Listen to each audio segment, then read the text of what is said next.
Assalamualaikum warahmatullahi wabarakatuh.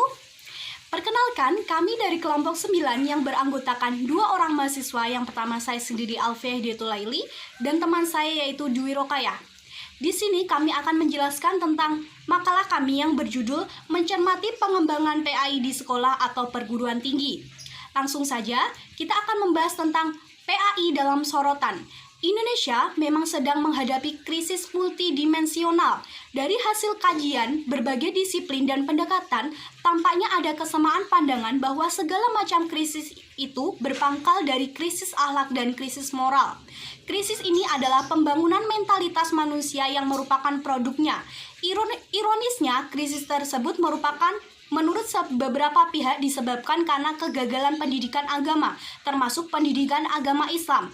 Ada pendapat lain yang menyatakan timbulnya krisis akhlak dan moral bukan hanya disebabkan karena kegagalan pendidikan agama. Dengan bertolak dari suatu pandangan bahwa kegiatan pendidikan merupakan suatu proses penanaman dan pengembangan seperangkat nilai dan norma yang implisit dari setiap bidang studi, sekaligus gurunya.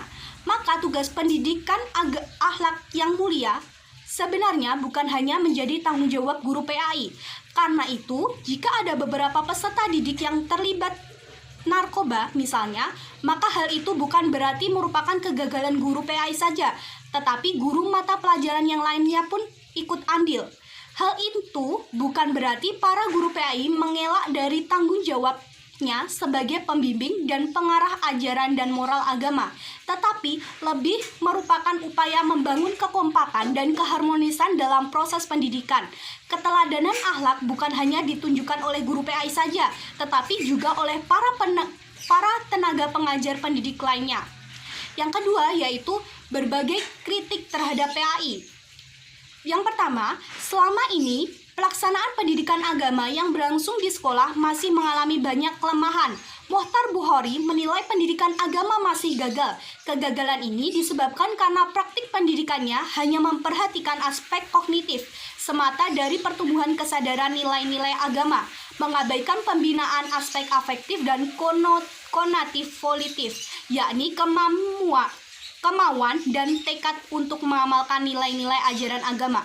Akibatnya terjadi kesenjangan antara pengetahuan dan pengamalan, antara agnosis dan berpraksis dalam kehidupan nilai agama, atau dalam praktik pendidikan agama berubah menjadi pengajaran agama, sehingga tidak mampu membentuk pribadi bermoral, padahal intisari dari pendidikan agama adalah pendidikan moral. Yang kedua, menurut istilah Amin Abdullah, pendidikan agama lebih banyak terkonsentrasi pada persoalan teoritis, keagamaan yang bersifat kognitif dan kurang konsen terhadap persoalan bagaimana mengubah pengetahuan agama yang kognitif menjadi makna dan nilai yang perlu diinternalisasikan dalam diri peserta didik lewat berbagai cara, media, dan forum. Paradigma pengembangan PAI di sekolah atau perguruan tinggi umum. Yang pertama, paradigma dikotomis. Di dalam paradigma ini, aspek kehidupan dipandang sangat sederhana dan kata kuncinya yaitu dikotomi atau diskrit. Segala sesuatu hanya dilihat dari dua sisi yang berlawanan, seperti laki-laki dan perempuan. Pendidikan agama Islam seolah-olah hanya mengurusi persoalan ritual dan spiritual, sementara kehidupan ekonomi, politik, seni, budaya, ilmu pengetahuan, dan teknologi, serta seni dan sebagainya dianggap sebagai urusan duniawi yang menjadi bidang garap pendidikan non-agama. Pandangan dikotomi inilah yang menimbulkan dualisme dalam sistem pendidikan. Yang kedua yaitu paradigma mekanisme. Paradigma mekanis ialah memandang kehidupan terdiri atas berbagai aspek, dan pendidikan dipandang sebagai penanaman dan pengembangan seperangkat nilai kehidupan yang masing-masing bergerak dan berjalan menurut fungsinya. Relasi yang bersifat horizontal, lateral, atau independen mengandung arti bahwa beberapa mata pelajaran atau mata kuliah yang ada dan pendidikan agama mempunyai hubungan sederajat yang independen dan tidak saling berkonsultasi. Pendidikan dipandang sebagai penanaman dan pengembangan seperangkat kehidupan dan masing-masing bergerak dan berjalan menurut fungsinya, dan bagaikan mesin yang terdiri atas beberapa komponen atau elemen-elemen yang masing-masing menjalankan fungsinya sendiri-sendiri dan antara dengan satu yang lain bisa saling berkonsultasi atau tidak. Yang ketiga yaitu paradigma organis. Meminjam istilah biologi, organis dapat berarti susunan bersistem dari berbagai jasad hidup untuk suatu tujuan, menurut Dikbud tahun 1996. Dalam konteks pendidikan Islam, paradigma organis bertolak pandang bahwa aktivitas kependidikan merupakan suatu sistem yang terdiri atas komponen-komponen yang hidup bersama dan bekerja sama secara terpadu menuju tujuan tertentu, yaitu terwujudnya hidup religius atau dijiwai oleh ajaran dan nilai-nilai agama. Baiklah, presentasi akan dilanjutkan oleh teman saya. Terima kasih. Assalamualaikum warahmatullahi wabarakatuh. Saya Dwi Rokayah. Di sini saya akan melanjutkan penjelasan dari Mbak Alfia. Yang poin 4, model-model evaluasi pembelajaran PAI.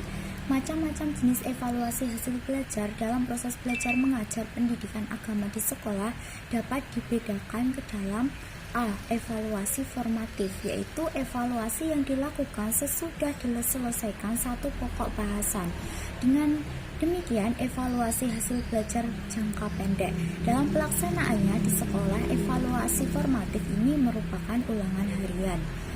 Yang B, evaluasi sumatif, yaitu evaluasi yang dilakukan sesudah diselesaikan beberapa pokok bahasan. Dengan demikian, evaluasi sumatif adalah evaluasi hasil belajar jangka panjang. Dalam pelaksanaannya di sekolah, kalau evaluasi formatif dapat disamakan dengan ulangan harian, maka evaluasi sumatif dapat disamakan dengan ulangan umum yang biasanya dilaksanakan pada tiap akhir cakturulan atau akhir satu semester. Yang selanjutnya, yang poin C adalah evaluasi placement.